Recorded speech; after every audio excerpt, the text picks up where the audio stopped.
नमस्कार दोस्तों सबसे पहले आप ये खबर देखिए। बिहार में रातों रात राज्यपाल बदल दिया गया। जी हां दोस्तों, बिहार में आरिफ मोहम्मद खान नए राज्यपाल होंगे। अब जो सोर्सेस के हवाले से खबर आ रही है वो ये है कि दरअसल नीतीश कुमार इतने ज्यादा नाराज थे। नीतीश कुमार गृह मंत्री अमित शाह के उस बयान से नाराज थे जो उन्होंने एक इंटरव्यू में दिया था, एक टेलीविजन शो पर दिया था कि मुख्यमंत्री पार्लियामेंट्री बोर्ड की बैठक के बाद तय होगा।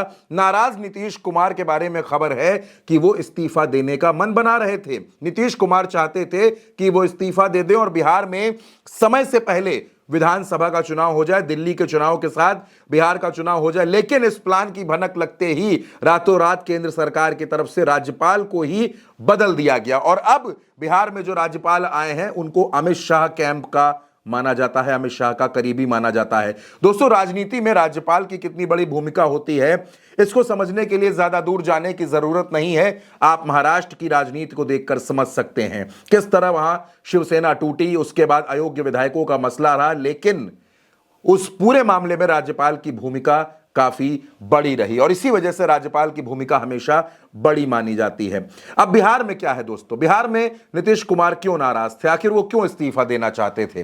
दोस्तों, पिछले एक हफ्ते का घटनाक्रम अगर आप देखेंगे, जब से अमित शाह का स्टेटमेंट आता है, नीतीश कुमार अपनी यात्रा शुरू करते हैं, उसके बाद से लगातार बयानों की एक लंबी फहरिस्त थी। भारतीय जनता पार्टी की तरफ से अलग अलग बयान आ रहे थे।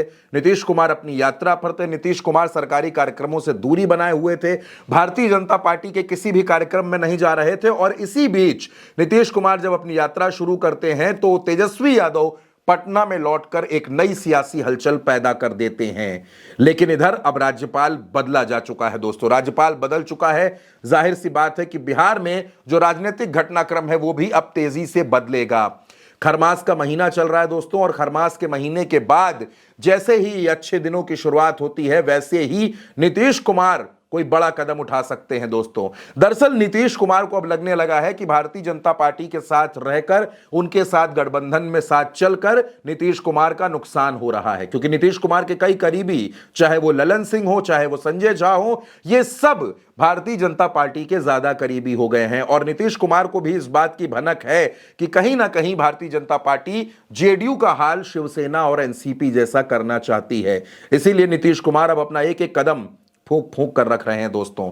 इसीलिए नीतीश कुमार बेहद सतर्क हो गए हैं दोस्तों। अब नीतीश कुमार की जो सतर्कता है, नीतीश कुमार जिस तरीके से अपनी पार्टी को बचाने की, अपनी कुर्सी को बचाने की कवायद में दरअसल दोस्तों जुट गए हैं, वो भी अपने पीछे कई सवाल खड़े करती है दोस्तों। जिस तरह से राज्यपाल को बदला गया, आपको याद होगा दोस्तों, कुछ ही दिन पहले बिहार में डीजीपी भी बदले गए थे और डीजीपी को बदलने के बाद जैसे ही अब राज्यपाल भी बदल गए हैं तो बिहार में राजनीतिक परिस्थितियां भी तेजी से बदल रही हैं।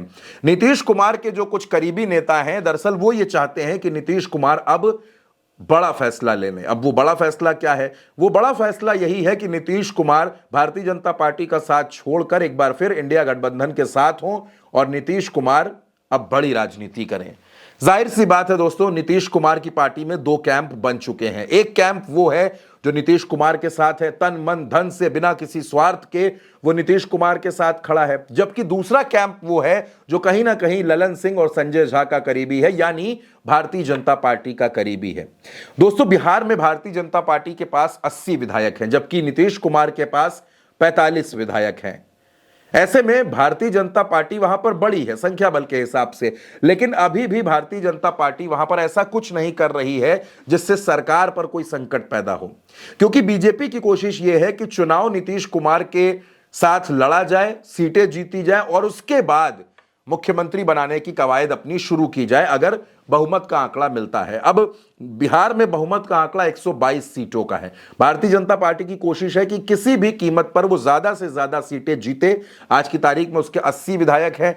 बीजेपी चाहती है कम से कम ये संख्या बढ़कर 95 से 100 के आसपास पहुंचे तो वो मुख्यमंत्री की कुर्सी पर आसानी से दावा कर सकती है। लेकिन नीतीश कुमार है, नीतीश कुमार आसानी से मुख्यमंत्री की कुर्सी छोड़ेंगे नहीं और इसी वजह से कहा जा रहा है कि बिहार में जो खटपट शुरू हुई है, ये खटपट बिहार में अंजाम तक पहुंचने वाली है। अगले 15 दिनों के अंदर बिहार में कुछ बड़ा होने वाला है। 5 और 6 जनवरी को अमित शाह पटना पहुंच रहे हैं दोस्तों और उनके दौरे को लेकर भी काफी हलचल मची हुई है और हलचल इसलिए भी है क्योंकि नीतीश कुमार अपनी यात्रा जो उनकी चल रही है उसके दूसरे फेज में उस वक्त होंगे। यानी बहुत कुछ तेजी से बदल रहा है, घटनाक्रम बदल रहा है। इस बदलते हुए घटनाक्रम में कौन किसके पाले में जाकर खड़ा होगा, यह भी एक अहम सवाल है दोस्तों। फिलहाल के लिए इस खबर में मेरे साथ इतना ही। आप अपनी राय कमेंट बॉक्स में हमें जरूर बताइएगा।